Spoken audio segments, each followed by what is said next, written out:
நீ பொண்டாட்டி ஆட விட்டு சம்பாதிக்கிறியடா அப்படின்னு இப்போ வரைக்குமே அந்த क्वेश्चन வரும். என்கிட்ட கேட்பாங்க அந்த क्वेश्चन கமெண்ட்ல. மட்டும் இல்ல கப்பிள்ஸா வீடியோ போடுற எல்லாரும் கேக்குற ஒரு क्वेश्चन.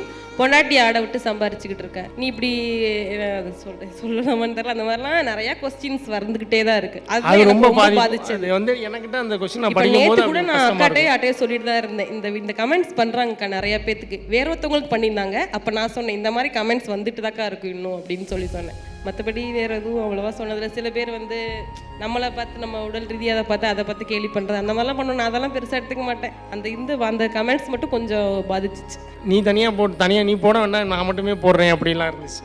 அப்படி தான் சொல்லுவேன். நீ வேணா இனிமேல் வராத மீடியாவுக்கு நான் மட்டும் ஏதாச்சும் வீடியோ போட்டுக்கிறேன் அப்படின்னு நம்ம வேலைக்கு போவோம் ஏதாச்சும் பண்ணுவோம். அந்த மாதிரிலாம் இப்போ வரையுமே சொல்லிக்கிட்டு தான் இருக்கும். அந்த விஷயம் பயத்தில் இல்லை எங்கே இன்னும் ஏதாவது தப்பாக தேவையில்லாமல் பேசுகிறாங்க அப்படின்னு வேற எதுவும் இல்லை. அப்படியே பழகி போச்சு. அது பழகிருச்சு. அதில் இருக்கனாலும் ஒன்றும் தெரியாது.